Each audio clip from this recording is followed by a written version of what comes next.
Well, guys, I had a minute, so I thought I'd make a video on this subject. I know people are always looking for the best combinations that work good and for all budgets. So we're going to start with a 40 horse and we're going to go right up to a small 2-liter in winning engine combinations. So stay with me. Well, I would start with a 36 horse, but there's a lot.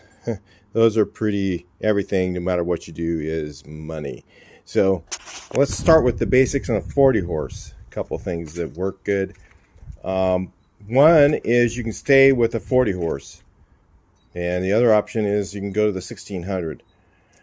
So if you stay with the 40 horse and you have a good crankshaft, you have a good set of rods, you got maybe some big bore kit pistons that you can have access to, either new or used, this is the combination that works amazing. And it's what's in this blue car right here, right now. And there's some other options you can do as well. I would be willing to try after doing this. So what it is a 40 horse crank, 40 horse rods. Got to stay with that if you're going to do this. And then you go to the big bore kit, the 1384, 1385, depending on how you want to calculate it. Some guys say either one. Neither of them are wrong, actually. So 1380, I call it 1385, the 1385 cylinders, and then I go with the stock heads. All right. And so the camshaft I use is a Scat C20. Okay, C20. I would want to try personally the C25 to see if it worked better. But I use a Scat C20. The one that's in this one happens to be a regrind that you can get at Brothers VW Machine Shop if you want to save a few bucks. It's called the W100, but it's actually a Scat C20 little, what's it called? Cheat, what do they call it thing? I don't know. You know what I mean? So you can use the Scat C20 if you got a good gear or whatever, you want to go that way. And then what I'll do is I'll use, of course, regular just German lifters, reground, and then I'll use the 40 horse push rods, and typically they'll work. Sometimes I'll do cut to fits on this, and then I'll go with the 1600 rockers. So the 1600 rockers are 1.1 to 1. The 40 horse rockers are 1.0 to 1. So you get a little more lift with that. And which basically calculates out to, I don't know, it's not very much lift. The other option you could do as well is maybe put in the ratio rockers. Now on this one here, the 40 horse, I even have the stock 40 horse cam bore. So I didn't even bore the cam. And to me, it's not a big enough cam that it's going to cause issues. But if you go, to the other option, which would be the Scat C25, I would probably say definitely put cam bearings in it. But and if you're going to go with ratio rockers, I would say cam bearings are kind of a must for that. But you can do that with a 40 horse. So you can also, the other thing I did is I also ported the exhaust ports. The other issue with the 40 horse is the exhaust ports are very, very restricted, just like the 16 single port. So you just open up those exhaust ports on both of those, and man, these engines can come alive and run so much better. This one here pulls hills in fourth gear that no 40 horse I've ever driven will pull. And it pulls like a really nice, solid, even power all the way through the power band. Has a little bit of a bump at the top from the camshaft. And then at freeway speeds, because you're into that power band area, it has so much more power than the stock engine, especially with the 437 gears. So that's a winning combination for a 40 horse. Makes the car completely drivable. So that's one option. The other option with a 40 horse that you can do is you can actually open up the case for 1600 barrels, and you can put a 1600 crankshaft in it and 1600 rods. So you have to put 1600 crankshaft, 1600 rods. You open up the case for 1600 to 85.5 barrels. I wouldn't go any really much bigger than that because the case is very thin. So you can go up to, the guys do 1835, 1776 all the time, but it is kind of thin there, just so you know. So then you have the option, you can go with 40 horse heads, which would be similar to your 1500. The early 1500s had like 40 horse heads, and they had the same bottom end, like a 1500 bottom end. So the 1500 is very similar to the 1600 bottom end. Rods are just a little different, but they're basically the same length and all that stuff. It's just the difference is just they had bolt rods instead of nut rods, so they're just a little bit different. So the old 1500, you're replicating that by using the 40 horse heads, and you open up your heads, and then you can shorten your intake manifold a little, or lengthen your intake manifold just a little bit. You may have to, you may not. And it depends on how much you deck your heads. So if you deck your heads a little bit, okay, then you can possibly and get a little more compression, which is another part of the game you need to do. You need to be targeting for any of these performance things 8 to 1 on a 40 horse, 8.5 to 1, 8.25, 8.5 to 1 on a 1600 or larger. So you want to have a little more compression than stock, and that really helps. So you can even go to 8.5 on a 40 horse. I haven't done it because my heads were at 8, and I was like, I'll just leave it there. So those are options you can do. So you can just deck those heads down a little bit, get a little more compression, and sometimes that'll narrow the engine up enough to get the 40 horse manifold on. You may have to cut it and just put a little bit of a spacer in there, or just weld it up again, and you'll have like maybe, an 1/8 gap, and you might be able to use the same 40 horse tin. Usually they do work on the 1500 and 40 horse. I know that they make a 1500 tin. I think the early 1500 tin, the 40 horse tin are slotted or something like that, and they'll work on either engine. But you can end up with a little bit of a gap right here. So anyway, so that's your options with the 40 horse. And the same thing with that. If I went to the 1500, I would go with just a little bit larger cam that I'm going to talk to you guys about in the next section of this. So the next we're going to go up to is a 1600, which we got in the other room. So the next thing you can do is if you've got a 1600 or 1500 engine, you want to bump the power up on it, and you want to get something that works really, really good. This combination that's on this engine right here is actually amazing. I was actually pretty surprised how much power that this thing got with that engine. Now, with the 40 horse, I went with the stock exhaust. With the 1600, this extractor system, definitely a must. The 40 horse needs that, I call it back pressure, but it needs smaller tips to be able to get it to flow correctly. If you go too large of an exhaust, that takes away your bottom end, and if you get, it also takes away the torque, especially on a 40 horse, and it doesn't really help you on the top with that engine because the valves are so small. So the 1600 single port can be a very, very strong running powerhouse for your car. Make sure when you do it that you go to the 26 millimeter oil pump. A lot of guys will stick with the 21. I would go to the 26 just to be safe and make your engine a little bit more bulletproof. Give it that extra oil volume to keep the engine living a little longer, because it's going to like a little more RPMs. So you take your stock 1600 single port, and you increase your compression ratio to around 8.25 to 8.5, right in there somewhere. Okay, it can be anywhere in that area. And what you do is, when you do that, you need to change the bump stick in the middle. You go with the same thing, the SCAT C25.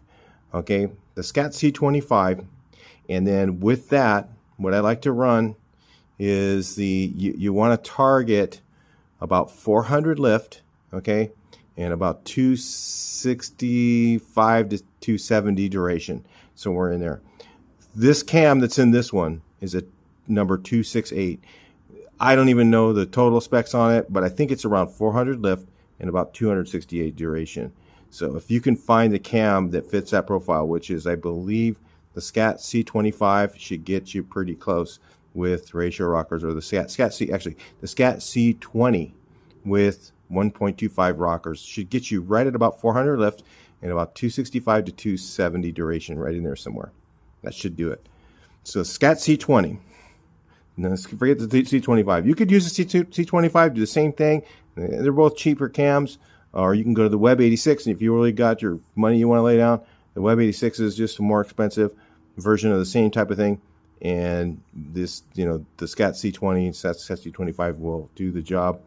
The C20 will get you almost exactly the lift and duration of this engine. Now, the trick is on these single ports, the exhaust ports are extremely restricted. Okay, people go, well, it's only got a small intake. It's really, the problem is an exhaust ports, especially on the 1600 single port, they are just really restricted. You pull the valve out and you can look at it and you can't get your pinky even through it. It's just so small that you can't even, there's no flow.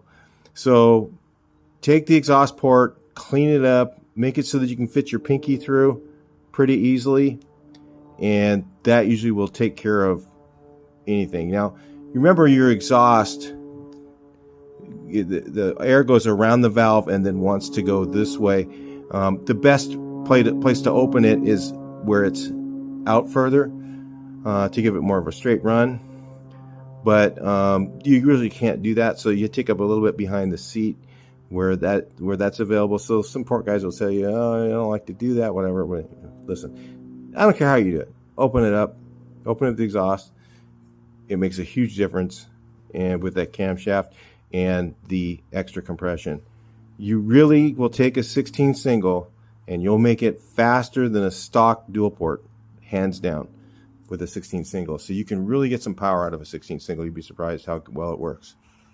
Now, the next size engines that you can do are the 1904 or the 1968. And if you really want to get some power and you're going to buy new heads, what I do is I say, okay, you can use stock Volkswagen heads up to a 1904. So you can use stock 50cc. They're around 50. Usually sometimes they're 48, somewhere in there. Say about 50cc heads up to a 1904 with the stock VW heads. Yeah, most of the new heads have 60 cc's or 57 cc's or something like that, and they have more cc's in them. And the ones that have more cc's, you can go to a bigger engine. You can go up to a 2021 with a 60 cc head. We did it. It worked great. I'm surprised how well that engine had amazing torque, and I'll tell you about the combinations of that later in the video. So the 1904 with stock heads is what's in this bus. It has stock heads, a 2-barrel, and this is the smaller 2-barrel, and this bus gets right around 20 to 22 miles to the gallon. So it really gets amazing gas mileage with the 1904 engine. So we have the 1904, we have 48cc heads. This one happens to have 9-to-1 compression. It's a little too much. That's why I say 50cc will be a little better. You get that compression ratio down to about 8.75, 8.5. It's a good target place to go with compression ratio. This has the Web 86 cam, which is very similar to the Scat C25, and I have 1.25 to 1 ratio rockers on this. So it runs about, I think I'm at 406 lift or something like that, and 260 duration. It does not sound like that small of a cam. When you start it up, it definitely has a rough idle, but it runs amazing. This engine here will set you back in the seat. Now, on top of that, I did a full port job to the heads, a backyard port job. It's not fancy. It's not done amazing and super smooth or anything. I just ported the heads as best as I could and got the exhaust and the intake all ported as much as I could do with the D port, and I ported the manifolds to match it and put all that on here with the 2-barrel. And I'll tell you what, this thing will set you back in the seat, and it has no dead spot with a 009. Like guys tell me I have dead spot. I don't have any dead spot at all in this thing. It just goes. Now, between the primary and secondary, when you're transitioning between primary and secondary, you're always going to have a little bit of a hesitation. You're always going to have that when you have a progressive two barrel. So you're always going to have that, guys. There's no way around that. You're going to get a little bit of a hesitation in there. And I have just a little bit. It's a blip. It's nothing. So, in fact, sometimes you don't even feel it, just so you know. But along with that, I highly recommend, again, I'm at 8.5, or I would say 8.5. This one's at 9. 9's a little bit, makes it run a little bit hot, but it gives me a little bit more torque doing that. So it makes it a little more fun to drive, but you just got to watch it on the hills. So it can run a little bit hot, but it doesn't usually. It's not running hot all the time. It only does when you're on a long hill and you're pushing it a lot, and then you'll start to hear the little tingity ding ting pings, and you better let off the gas because it doesn't take very long before she starts to lose the cylinder, because it has Kermali push rod, cut to fit push rods on here. So it'll, they're set at 0, so that will give you a little warning check before it blows the piston. It helps a little bit to have that sort of thing. But this engine here is a great combination that works really good. Web 86 ratio rockers, 1.4, 1.1, 1.25 to 1 ratio rockers, not 1.4s, 1.25s, and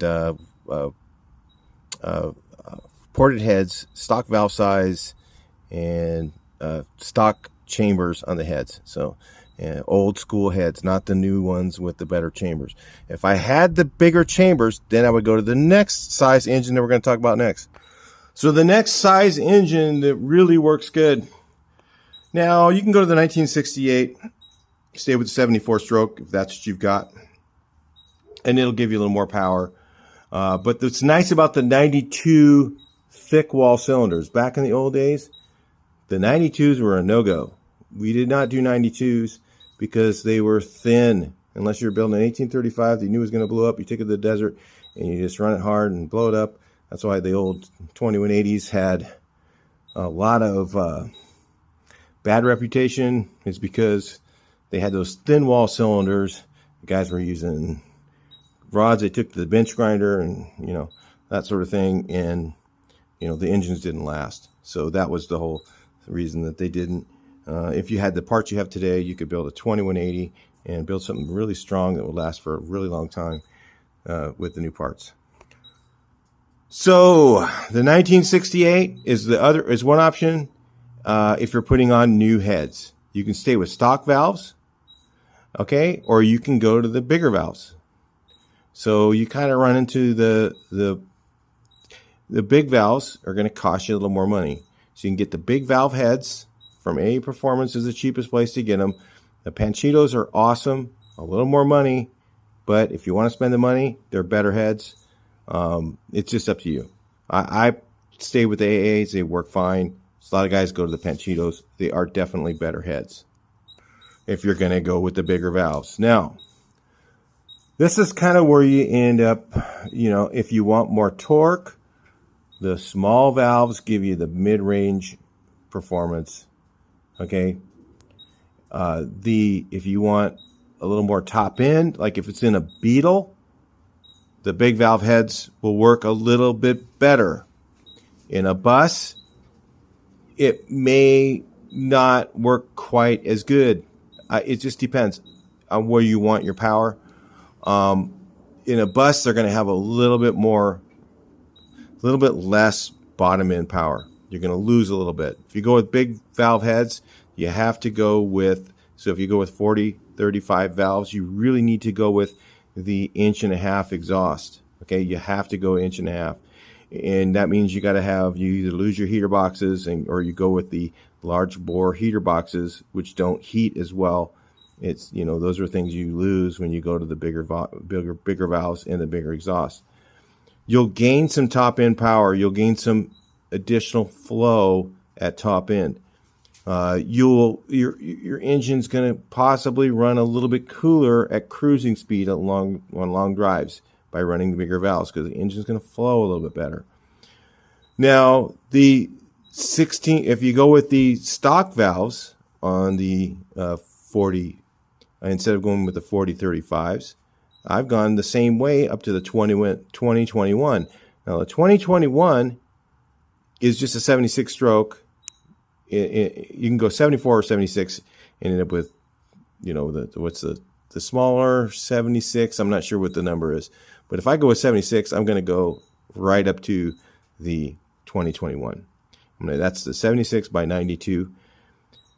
And you can go with the stock valves on that. We figured this out on the last engine build I did. I wasn't sure how that was going to work. It actually worked amazing with an Engel 110 cam. So you can do 20, the 20 or 1968, or you can just go to straight to the 2021, which is a 76 stroke, same thing, 76 by 92. I prefer bigger. The 2021 worked amazing with the same kind of a 2-barrel setup we had on the other one, but the 2-barrel I used was the Ghias 2-barrel, which is 3838. The one that's on that other engine we just looked at was a 2627, smaller, and the gas mileage is a little bit better. But with the 2021, okay, with an Engel 110, not a 100, 110, the stock valve size, we use the OE heads. The OE heads have a nice stock port flow. I did port them a little bit, okay, but you could probably even go with the stock ports. The ports looked very well flowing on those heads, much better than stock heads, regular old Volkswagen heads. And the chambers on those were 60 cc's. So the issue with going too big, a lot of guys go and they say, man, I'm going to go really big, is the heads. If you go with too big of an engine and you have those old stock 50 cc heads, you'll have too high of a compression ratio, or you'll have to have a lot of shims and you'll have all this fire going on in your barrel instead of in your head, and that's less efficient and will cause more detonation. So you'll have to run even lower compression. It just doesn't run as good. So if you run more fire in the head by running a larger combustion chamber, that's always better in the long run, especially when you're playing with the stroker engines, because with strokers, you can always, put the piston out a little bit further. You can make it run it to 0. You can run it at 30 thousandths, but you still have to have between your piston and your head at least 45 to 50 thousandths distance. Okay, so you still have to have deck height. You always have to have deck height, but it's just you can play with it and put more of it in the head and less of it in the cylinder when you go with the stroker engine. That's why stroker engines are so much fun. You can do a lot more with them, but you got to kind of do a little more research. And when you do that research, it will help you learn more about the engines, about how they work, and about how you can beat the Volkswagen engineers when they made these. They made these to be cheap. They didn't make them to go fast. And that's the reason that they were the way they were. I mean, you had the Porsche that used the same engineering ideas that we're talking about by using counterweighted crankshafts and all that stuff on these stroker engines that they used in Porsches. So you're not reinventing the wheel. You're just taking engineering from a better engine and putting it in your old Volkswagen. So anyway, that's what those stroker engines do. I've got guys that say that they don't last as long, they're not as good, and all these other things. And as long as you don't go too big, then you're going to have the Porsche engineering. Remember, the Porsche was 74 stroke, and 76 is only 1 millimeter each direction more stroke. It's not very much. So you can go up to 76 and still be with a mag case and still be pretty safe and have something that's going to last and not tear your car all apart and make it, make it something that's just going to blow up easier. In fact, it's probably better because you got counterweighted crankshaft and everything's smoother. It just seems, to me, they just run so much better, the stroker, with the counterweights and all that stuff. So anyway, those are some engine combinations. Remember, the camshaft for the biggest one, 110, worked amazing. Couple different ways you can get there. You could use the you could use the 110, the Engel 110, which is basically probably the cheapest way to go. Or you could buy the ratio rockers and the C25 cam, and you'll be about in the same range. Okay, it'll work. Or you can, the 125 rockers and use the C25. So there's a lot of different options you can use for the cam. Will pretty much get you in the same range of performance, and the 2-barrel works really good. These are all bus, easy startup street engines. You can also use dual carbs with these, and you'll get some excellent results. You get a little more top end, you get a little more performance. You also have a little more issues with jets plugging up. That sort of thing happens, and you'll have to run an electric fuel pump as well, because you'll have more carburation, more stuff coming in, so it complicates it a little bit. So that's why I usually stay with a single carb. So anyway, those are some winning engine combinations that really work good and are still super reliable and long lasting. All right, I'll talk to you in the next video. Please like, share, and subscribe.